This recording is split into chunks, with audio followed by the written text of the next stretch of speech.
የቲጂ ዩቱብ ተከታታዮች እንዴት ናችሁ? ደህና ናችሁ? እኔ ጋር እግዚአብሔር ይመስገን ሰላም ናችሁ? ቤተሰቦች እኔ ጋር እግዚአብሔር የተመሰገነ። ዛሬ ደግሞ ለየት ባለ ነገር ነው የመጣሁላችሁ። ላይክ፣ ሰብስክራይብ እያደረጋችሁ ቤተሰቦች ማለት ነው።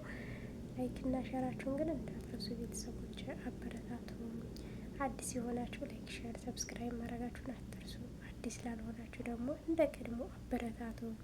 ስለምታበረታቱ ስለምትሰጡኝ አስተያየት ደግሞ ከልብ ምስጋና የላቀ ነው ማለት ነው። ቤተሰቦች ዛሬ ደግሞ ለየት ባለ ነገር ነው ይዤላችሁ የመጣሁት። እስኪ አንዳንድ ነገር ደግሞ ከፍራንክ ወይም ደግሞ ከአንዳንድ ነገሮች ብዙ ጊዜ ትምህርት ግን ለምን እንደሆነ ባላውቅም ትምህርት ሲለቀቅ ትምህርት የማናዳምጥ ልጆች ለምንድን ነው? ራሳችንን እንጂ የሚጠቅመው የሚጎዳ ነገር አይደለም። ይሄ ሳቅ ወይም ደግሞ ፍራንኮች እኛን ይጎዱናል እንጂ ጥቅም የላቸውም። በእርግጥ የሚያስተምሩ አንዳንድ ቪዲዮዎች አሉ፣ ግን በዛ ላይ ሆኖ የሚጎዱም ስላሉ ትኩረታችንን ጸሎት ላይ እና ስግደታችን ላይ ብናተኩር ወይም ደግሞ ትምህርት ላይ ቢሆን መልካም ነገር ነው ማለት ነው። ለወደፊት ለኛ ጠቃሚ ይሆናል፣ ወይም ደግሞ ለልጆቻችን ለወደፊት ትውልዳችን መማሪያ ይሆናል ማለት ነው። ቀልድና ጨዋታ ትዳራችን የቃቃ ጨዋታ የምናደርግ ልጆች በፍራንክና ወይም ደግሞ ሚዲያ ላይ አላስፈላጊ ቦታ ላይ እየለቀቅን የምንሰራቸው ነገሮች እኛ ነው አዙሮ ነው የሚጎዱን ማለት ነው። ስለዚህ ይሄ ከመሆኑ በፊት እኛ መጀመሪያ ራሳችንን ቆም ብለን ማሰብ ያስፈልጋል እላለሁ። ቤተሰቦች ላይክና ሸሩን አትርሱ። እሺ ወደ መጣሁበት ወደ ጉዳያችን እንግባ ማለት ነው። አንዲት እህታችን ነበረች፣ ባለትዳር ናት።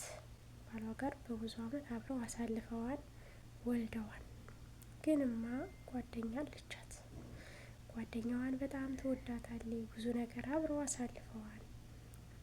ከዛ ከእለታት አንድ ቀን ልጅቲቱ የባሏን ስልክ ይዛለች። ግን ሩጣችሁ ነገሩን ሳታዳምጡ ወይም ደግሞ ቪዲዮውን እስከ መጨረሻው ሳታዩ ለውሳኔ አትቸኩሉ ማለት ነው። ለውሳኔ በቸኮልን ቁጥር ራሳችንን እንደሚጎዳና አትዘንጉ። ወይም ደግሞ ራሳችንን እናጠዋለን ወይም የሚወዱንን ሰዎች እናረቃለን፣ እናሸሻለን ማለት ነው። ከዛ ልጅቲቱ የባሏን ስልክ ይዛ እያለ የኔ ፍቅር የሚል ቴክስት ታይበታለች። ቴክስቱን ባየሽ ቁጥር ደነገጠች። እንዴ ምን አይነት ጽሁፍ ነው ብላ ለማለፍ ሞከረች። ጽሁፉን ብታየው ግን ለማለፍ ሞከረች። ከዛ ተደወለ። ያለ ቁጥር ደጋግሞ ተደወለ። ባልየው መጣ። ሲመጣ ይሄ ቁጥር ተደጋግሞ ይደወላል። በተደጋጋሚ በተደወለበት ቁጥር ይሄ ቁጥር ተደጋግሞ እየተደወለልን ነበር፣ ምንድን ነው ብላ ጠየቀችው። እሱም ምንም እንደማያውቅ መለሰላት። አይ የኔ ፍቅር የሚል ቴክስትም አለ አለችው። እኔ የምትይው ነገር ምንም አልገባኝም፣ ግን ይሄን በሚል ሰዓት በጣም ተደናግጦ ነበረ። በተደናገጠበት ሰዓት ልጅቲቱ ምንድን ነው ብላ የመጠራጠር ባህሪ አመጣች። ከዛም የተጠራጠረች እያለች እያለ ድንገት ሚስቲቱ ትመጣለች። ምን እያደረጋችሁ ነው? ምንድን ነው ምናምን ብላ ትጠይቃቸዋለች። አይ ምንም አይደለም ብላ ልጅቲቱ ጓደኛዋ ለመሸፋፈን ትሞክራለች። ከዛ እሱም ወጥቶ ሄደ። ስልኩን ተቀብሎ ይዞት ሄዳል። ከዛ ስልኩን ይዞት ሄደ። እቺ ልጅ ምንም ነገር እንትን ማለት አልቻለችም። እሱም የዛን ሰዓት እንደዛ ብላ ከተነጋገረች በኋላ ምንም ነገር አልመለሰችለት ወይም ምንም ነገር አላለችውም።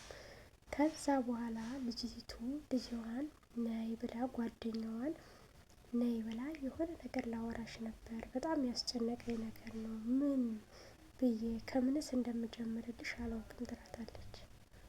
እንግዲህ አስቡት።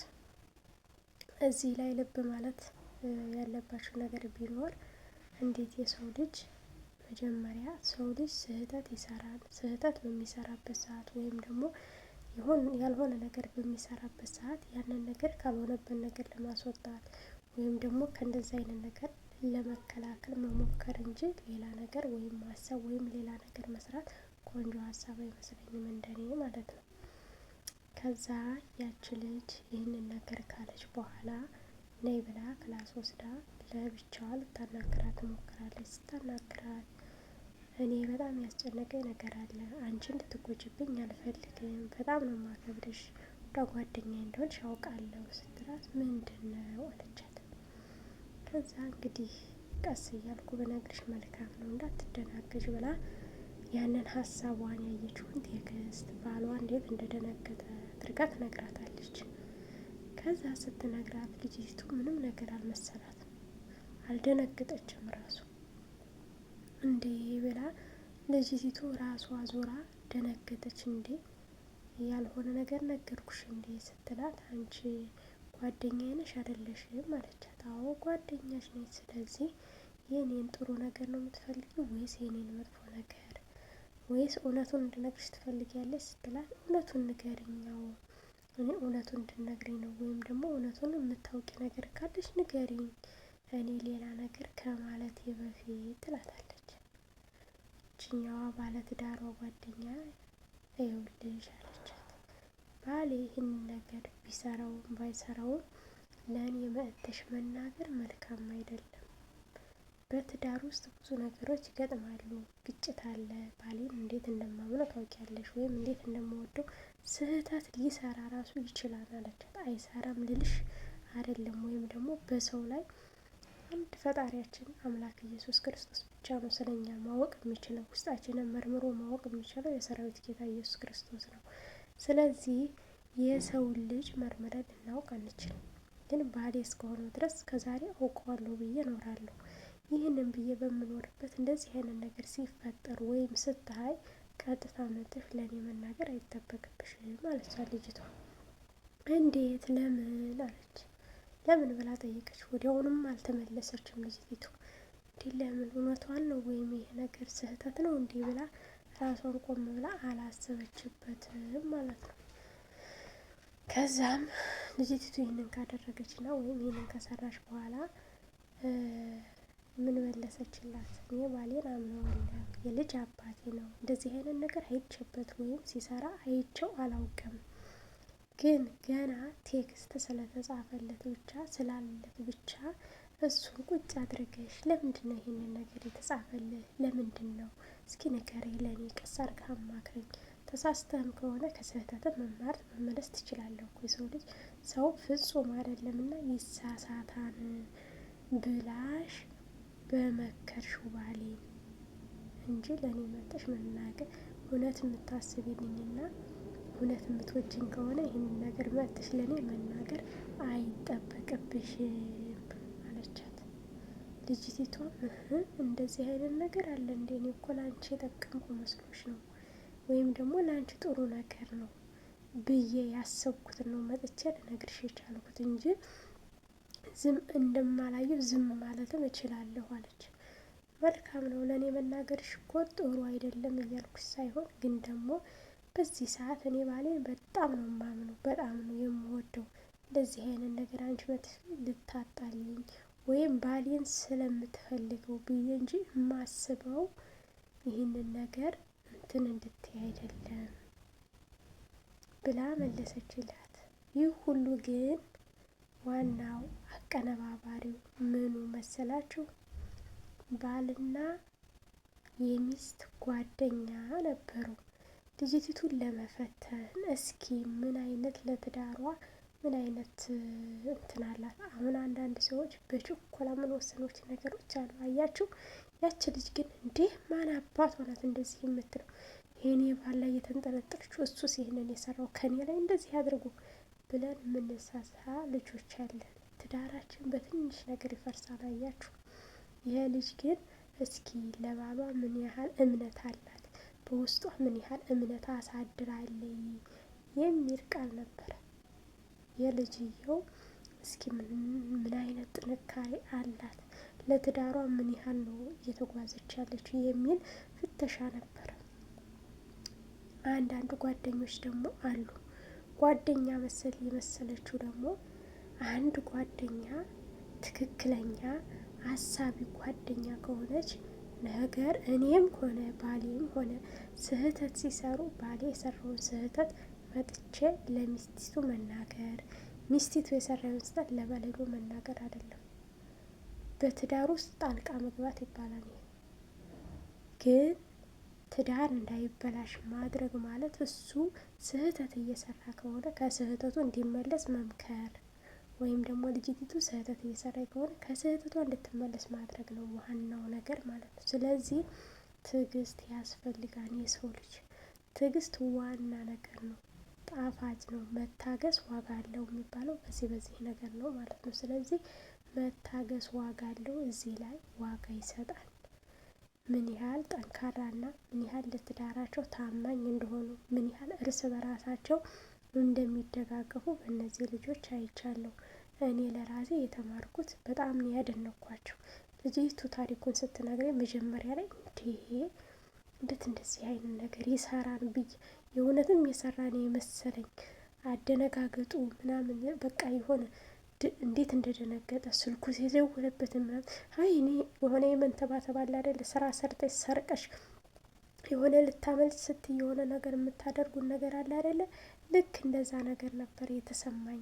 ወይም ደግሞ እንደዛ አይነት ባህሪ ነበር ልጅዮ የታየበት ማለት ነው። እንደዛ ሲል ትክክለኛ የሰራ ሰው ነው የመሰለው። ግን የሰው ልጅ መታገስ ዋጋ አለው።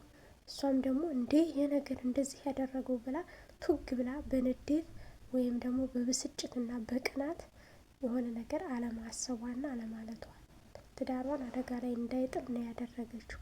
እሷን እንደውም አዙራ እንድትመክራት ነው የሆነችው ማለት ነው። ስለዚህ ቤተሰቦችን ከዚህ ነገር ምን ተማራችሁበት ወይስ ምን ተረዳችሁበት?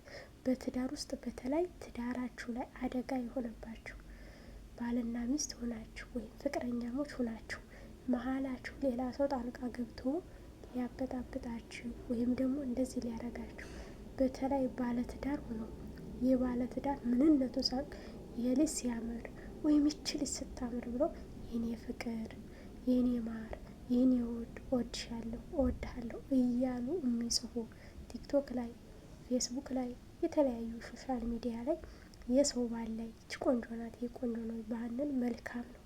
የሰውን ትዳር ባናፈርስ መልካም ነው።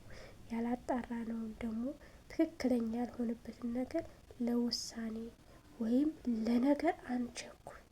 በችኮላ ብዙ ነገሮች ይፈሳሉ። በችኮላ ብዙ ነገሮችን እናጣለን። እነዚህ ነገሮችን እንዳናጣ ወይም ደግሞ እንዳይሰነካከልብን ትዕግስትና ትህትናን ይጠይቃል። ስለዚህ በትህትናና በትዕግስት ትዳራችሁን ምሩ ላለው ትዳር ያላችሁ ልጆች ያላችሁ ልጆቻችሁን አደጋ ላይ ከመጣል እናትና አባት ሲጣላ ልጅ ሜዳ ላይ ይቀራል። ሜዳ ላይ የሚቀረው እናት አባት ሲጨቃጨቅ ሲነዛነት የልጅ አይምሮ ብሩህ ሊሆን አይችልም። የእናትና አባቱን ነገርና ጭቅጭቅ እየሰማ አይምሮ ወደ ሌላ ነገር ወደ ስርቆትም እንዲገባ ያዳርጋል። ስለዚህ ለልጆቻችን ተጽዕኖ እንዳይፈጥር ይህንን ነገር መልካም ነገር ብንሰራና በትዕግስትና በትህትና አንድ ሰው ራሱ ሚስትህ ብታበላሽ ሚስትህ ስህተት ብትሰራ መክረህ ዘክረህ ሚስትህን ወደ ጥሩ መንገድ ለመምራት ወይም ደግሞ ባልሽ ሌላ በር ወይም ሌላ መንገድ የሚመለከትና የሚል ከሆነ ባልሽ ሌላ ነገር እንዳይመለከት ከአንቺ የጎደለ ነገር አለ፣ ምን አጉድዬ ነው እስኪ ራሴን ልመርምር ብለሽ ራስሽን መርምሪ። እየነቃሽ ለትዳርሽ የተጋሽ ሁኚ። ከዛ ላይ ደግሞ እግዚአብሔር ይጨመርበት። በጸሎት የተከስቶ ትዳርሽ የተባረከ ይሆናል፣ ወይም ትዳር የተባረከ ይሆናል።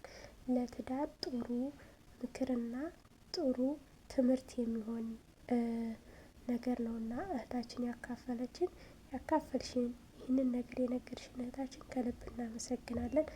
ውድና የተከበራችሁ የጂጂ ዩቱብ ተከታታዮች በዚህ ምክር ወይም ደግሞ በዚህ ትምህርት ብዙ ነገር እንደተማራችሁበትና እንደወሰዳችሁበት ተስፋ አደርጋለሁ። ስለዚህ ላይክና ሸር እያደረጋችሁ ኮሜንት ላይ ሀሳብ አስተያየታችሁን አሳውቁኝ እላለሁ። በቀጣይ ቪዲዮ እስከምንገናኝ ቸር ቆዩልኝ። መልካም ቀን፣ መልካም ምሽት፣ በያላችሁበት መልካም ሌሊት ይሆንላችሁ እላለሁ። ቤተሰቦች መልካም የዕለተ ሰንበት ክብር ይሆንላችሁ። ቤተሰቦች መልካም ቀን ሁሉ በሉቻው